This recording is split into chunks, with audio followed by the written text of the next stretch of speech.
Let's leave that discussion aside for the moment, and instead we'll use this as an opportunity to see how multiple CSS animations can be combined in one little detail.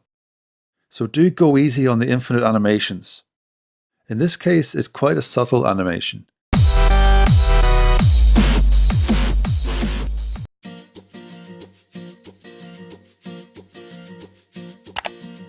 Adding a scroll queue. So far, we've animated the background and used staggered animations to introduce the titles.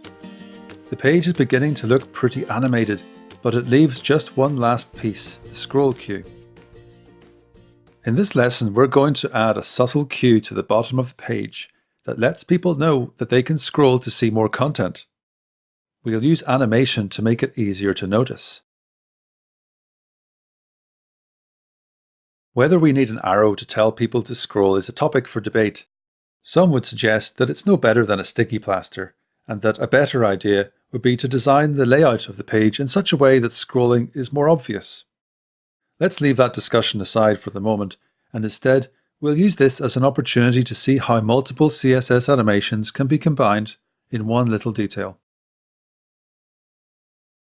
To continue from the previous lesson, open the sample code zip file and look for the folder 02 Introduce Titles. A completed version of this lesson's code is in the folder 03 Scroll Queue. To get started, we add some extra HTML to our page. I've included the chevron image in the Images folder. Add the following HTML to the header section of the HTML, outside the header content section.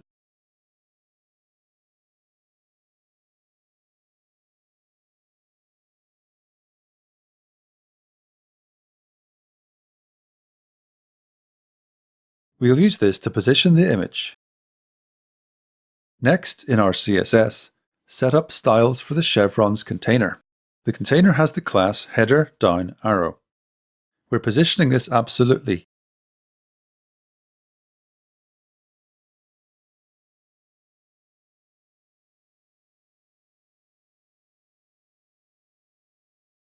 And using the text align center to place the image inside it in the horizontal center of the screen.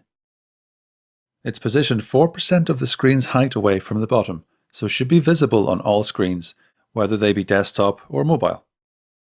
I've also made sure to set the z-index here to a higher value than 1, as the header content also covers the entire screen, and we want to make sure this chevron is on top and visible. Looking at the result, we see a nicely positioned down arrow at the bottom of the screen. Let's begin with the keyframes. Since we're trying to convey the idea that people can scroll the page, we can hint at that with the animation on this scroll queue. If the chevron slides up as it appears, it'll suggest that direction of movement. We'll create some keyframes called fade slide up. We add a 0% keyframe with an opacity of 0 and a transform in which we translate it on the y-axis 4 rems downward. Lastly, we have a 100% frame with an opacity of 1 and no transform. This animation is very similar to the fade slide down animation we made in lesson 1. The only difference is the starting transform, where we're setting it to start 4 rem down instead of up. If this rings alarm bells, don't worry. We're going to be doing some optimizing in the next lesson and see if we can trim some of this back a bit. We then apply this to our chevron image. Inside the class header down arrow, img, we add the animation property with the animation name fade slide up, a duration of 1 second, a delay of 1 second, and the basic ease out timing function. We'll also set the opacity to 0 so that there's no flash at the start before the animation begins. Here it is in action.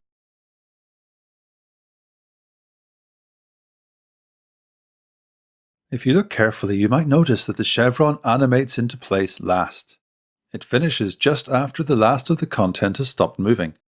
This is a subtle detail and perhaps easily missed, so we can go further and add a second animation to this chevron. Let's make it pulse. So far, all the keyframes we've built have only had a start and end states. Let's build an animation with 3 states. We begin with keyframes and the name pulse, and we'll add a 0% frame, a 50% frame, and a 100% frame. At 0%, we'll add an opacity of 1 and a transform of none. Then at 50%, we'll change the opacity to 0.8 and add in a transform to scale it down to 0.8. Lastly, at the 100%, we'll add an opacity of 1 and again, no transform. So in this, we've added a middle state, 50%. The animation begins with the chevron at full size, then it scales it down at the halfway point before scaling it back up again. It also fades a little when it seems to be further away or smaller from the viewer. We'll apply this to our image by adding a second animation to the animation property.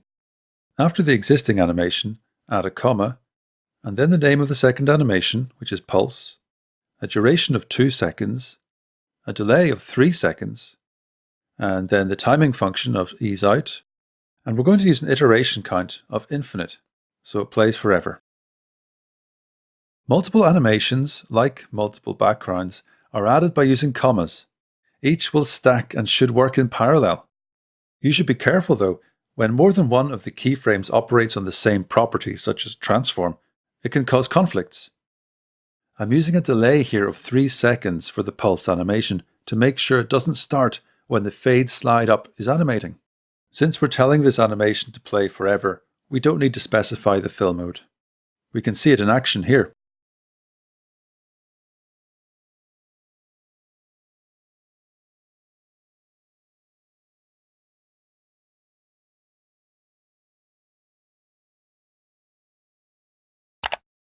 Lastly, a quick note about Safari.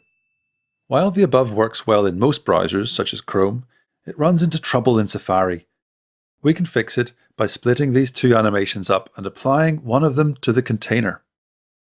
First, we remove the pulse animation from the header down arrow image block and move it up to the header down arrow block itself. This animation will wait 3 seconds before starting, and there's no longer any conflict with the fade slide up keyframes.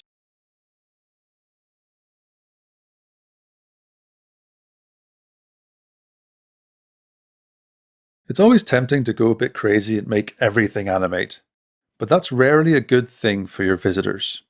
People want to be able to read and use the site without being bombarded with movement, so do go easy on the infinite animations.